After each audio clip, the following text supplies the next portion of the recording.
বাংলাদেশ থেকে অনেকেই স্বপ্ন দেখতেছেন কোরিয়া আসবেন। এখন বর্তমান পরিস্থিতিতে কোরিয়া আসাটা আপনার দুঃস্বপ্ন হয়ে গেছে। কোরিয়ার অবস্থা এমন অবস্থা হয়েছে। বাংলাদেশে বুয়েসেলের সামনে আপনারা আন্দোলন করতেছেন। আপনাদের আন্দোলন যুক্তিসম্মত। কারণ বুয়েসেলের অনেকটাই কমতি আছে। বুয়েসেলের অনেকটাই কি বলে এটা? বুয়েসেল অনেকটাই দায়ী। হিসেব ইস্যু বেশি না হওয়ার।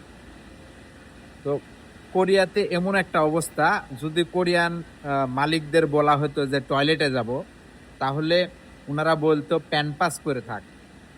মানে ওরা শুধু পাল্লি পাল্লি ছাড়া কিছু বুঝতো না, এত কাজের চাপ ছিল।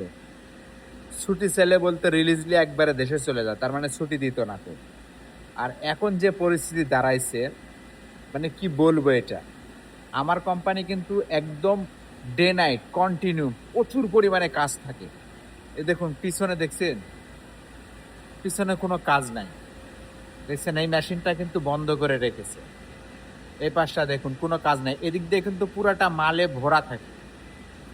প্রত্যেকটা কোম্পানির কাজ নেই, প্রত্যেকটা, শুধু আমার কোম্পানির না, আমার ফ্রেন্ড সার্কেল যারা আছে ওনাদেরও কোম্পানিতে একই অবস্থা। এখন বুসানোর দিকে কেমন কি অবস্থা জানি না কো। যারা পুরাতন ভাই বোনেরা আছেন একটু কমেন্ট বক্সে বলে যাবেন আপনাদের কোম্পানির কি অবস্থা, আমাদের মতোই কি? আর যারা কোরিয়াতে আসতে চাচ্ছেন, আন্দোলন করতেছেন, ঠিক আছে, আপনাদের আন্দোলন যুক্তিসম্মত। আপনারা একটু লেন্দি করেন, কারণ কোরিয়ার পরিস্থিতি একটু ভালো হোক।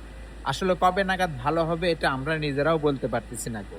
এদেশের সরকারও বলতে পারতেছে না কি করা বলেন। কারণ যেখানে ট্রাম্প কলকাঠি নাড়তেছে, মানে পুরা বিশ্ব কি বলে অর্থনৈতিক অবস্থা খারাপ হওয়ার পিছনে ট্রাম্প একমাত্র দায়ী। জো বাইডেন যখন ছিল কোরিয়ার অবস্থা কিন্তু এতটা খারাপ ছিল না। প্লাস যখন করোনা ছিল, করোনার সময় কিন্তু এতটা খারাপ ছিল না। করোনার সময় কিন্তু ধুমসে কাজ চলছে এবং প্রচুর অর্ডার ছিল কোম্পানিতে, প্রচুর অর্ডার। আর এই যে এখন যে অবস্থা, এই অবস্থায় মানে কোনো অর্ডার তো 1 মাসের মধ্যে কোনো অর্ডারই নাই। এমনও কোম্পানি আছে যে 3 মাসের জন্য ছুটি দিয়ে দিছে। আবার এমনও প্রচুর কোম্পানি, হাজার হাজার কোম্পানি বন্ধ করে দিছে, চালাতে পারতেছে না। কিভাবে চালাবে? স্যালারি তো বাড়তিছে, প্রতি বছরে বছরে স্যালারি বাড়তিছে, সরকার স্যালারি বাড়ায় দিচ্ছে, কিভাবে চালাবে? মালিকরা হিমশিম খেয়ে যাচ্ছে।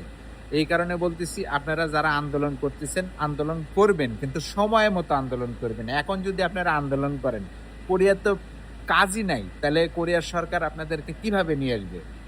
কিভাবে ভিসা ইস্যু হবে? মালিক তো আবেদনই করতে ভয় পাচ্ছে। তো সুতরাং আপনারা যুক্তিসম্মত আন্দোলন করতেছেন, ঠিক আছে, সময় মতো আন্দোলনটা করেন।